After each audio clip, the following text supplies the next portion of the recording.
really, really cheap. I know everybody knows how to make that, but we're gonna make it a different way so that it's delicious and tastes like you had it in a restaurant instead of from a gas station. So we're starting with a medium to large onion sliced, and I know that looks like a huge amount, but it's gonna cook down, and about 2 tablespoons of olive oil. And we're gonna add our seasonings now because we're using dry seasonings. Dry seasonings do better when they're added in the beginning of cooking because the oil helps make them bloom, basically bring out all their flavors. So I'm adding a teaspoon of basil. I'm going to start small because you can always add more, but you can't take away, as you know. All right, this has a shaker, so we're going to add about a half a teaspoon of cilantro. I'm not a huge cilantro fan. If you love it, add a lot more. If you don't like basil, skip it. It's okay. And then this is my personal favorite, ginger. I'm going to add about 3/4 of a teaspoon because I love ginger. Again, start small. A little ginger will make it taste like it's a Chinese dish. Even if you don't taste a huge amount of ginger, you're going to be okay. So try a little. And if you really like it, you can add more. It adds a tiny bit of heat, but really not that much. It's more just the flavor. That's fantastic. And I have a brand new container of garlic powder here. I'm going to add some of that too.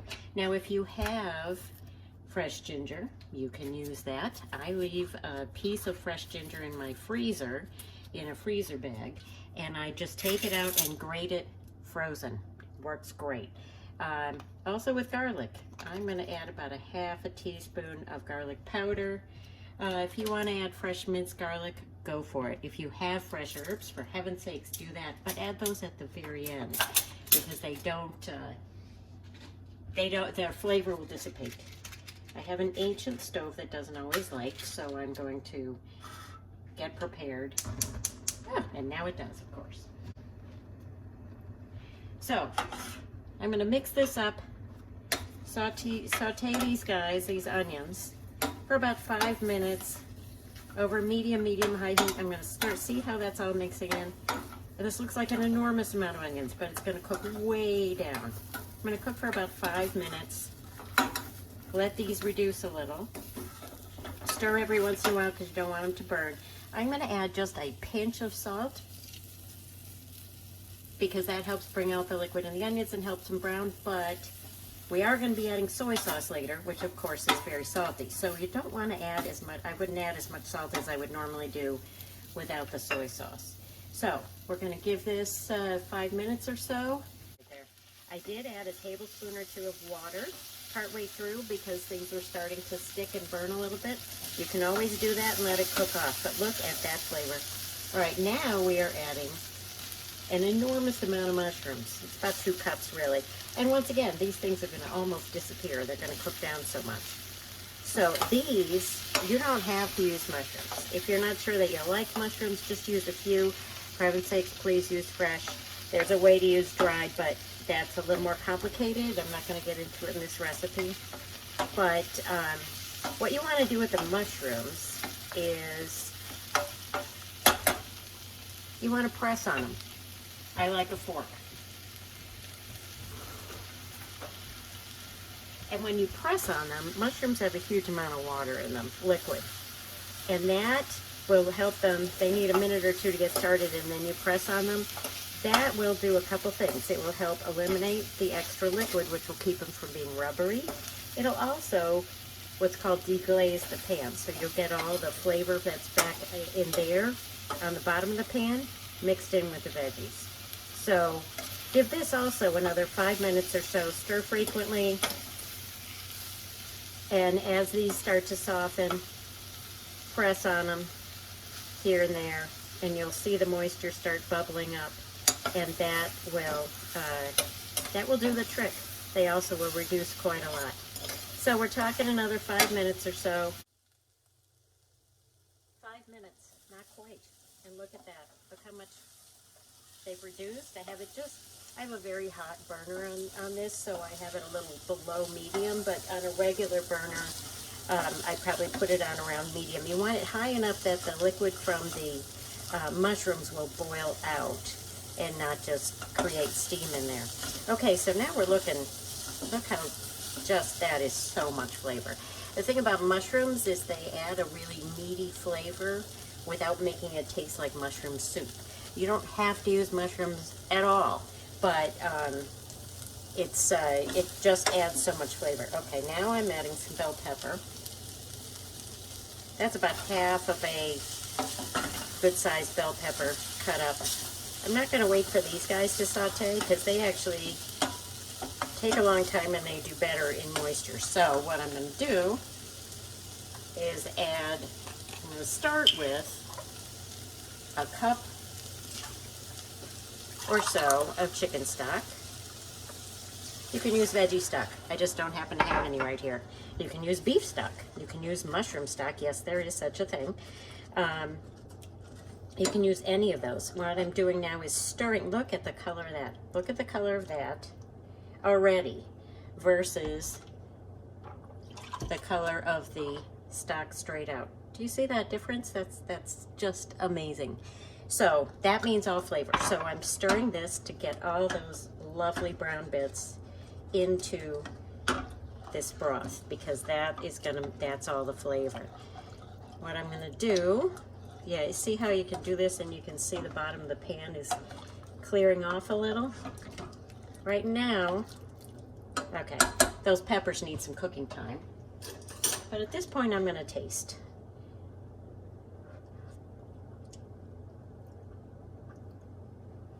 I personally would add just a touch more ginger.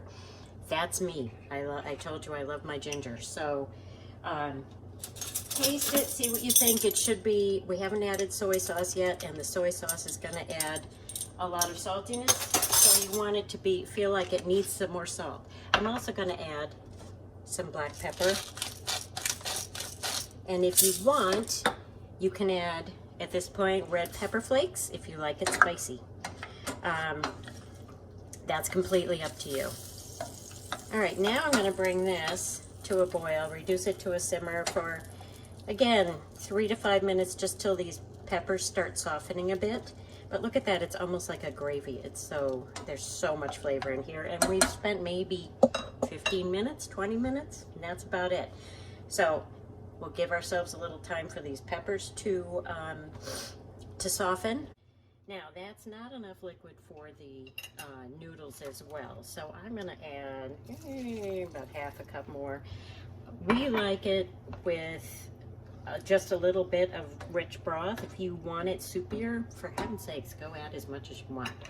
Okay, now it's time for the noodles. We're gonna use a packet of this, and whatever flavor you want doesn't matter because you're discarding this. We are not using this at all. This is the one rule that I stick to.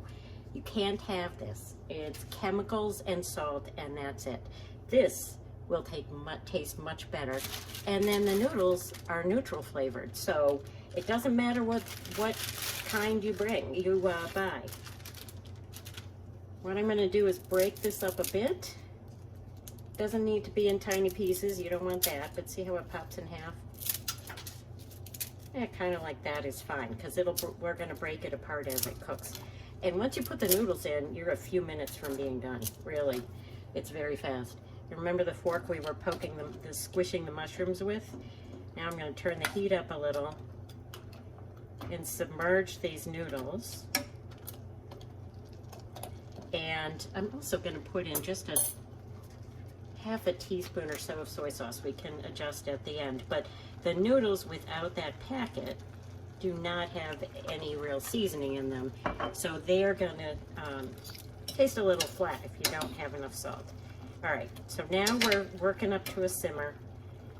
I'm gonna submerge these babies, and you'll see how we can break this apart with our forks in just a minute. And as soon as they start doing that, they're just about done. I am going to add about another quarter cup of stock because I think I need just a little more. I'm using boxed chicken broth. Sometimes I use homemade if I happen to have it. Buy a decent brand. if you can afford it. I mean, this is just, actually I got this at Aldi and it's fine. But you want something that's low sodium so you can adjust the salt yourself. Can you see how this is already breaking up with my fork? It's just been a minute or two.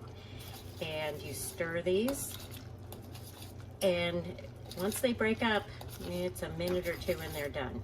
Now, you can use whatever veggies you want. I would always recommend starting with a good amount of onions because that creates such a great flavor base. I have used asparagus, I've used green beans, I've used broccoli. Cabbage is really good. Red cabbage sliced really thinly. You put that in right after the mushrooms because it takes a little longer to cook, but that is really good in here. And any combination you like, really. I think I once even sliced some Brussels sprouts really thinly and tossed them in as well. It's really a great dish for when you have a little bit of this and a little bit of that in the house and you want to make a quick dinner. And you can also throw in a little bit of, I've done this when we've done pork chops and I have half a pork chop left. And I'll slice that meat really thinly and toss that in at the very, very end, as soon as the noodles are done. Same thing with chicken, whatever steak. Toss the cooked meat in at the very, very end because it's already cooked. It doesn't need to cook anymore. Do you see how this is already? We've got 60 more seconds and we are done. We also like to put, my chives are about that tall now, and so in a week I'll start putting chives in. Sliced green onions are great at the very, very end. If you like parsley and you have some of that, throw that in. As I said, if you like the fresh herbs, throw those in at the end. Sometimes what I do is I serve this with a little hot sauce on the side because my husband doesn't like it as spicy as I do. We also like roasted peanuts as a topping, which is kind of a classic thing too. So we're done. That's it. You can see that it's all kind of cooked down. This is plenty for 2 people, and we do this for dinner quite a lot. This is actually one of our pandemic favorites. We started doing this because it's real comfort food, fast, great with leftovers, and a great way to use those Asian spices. So we're done. I hope you try it. I hope you love it. Let us know what you did and how it came out.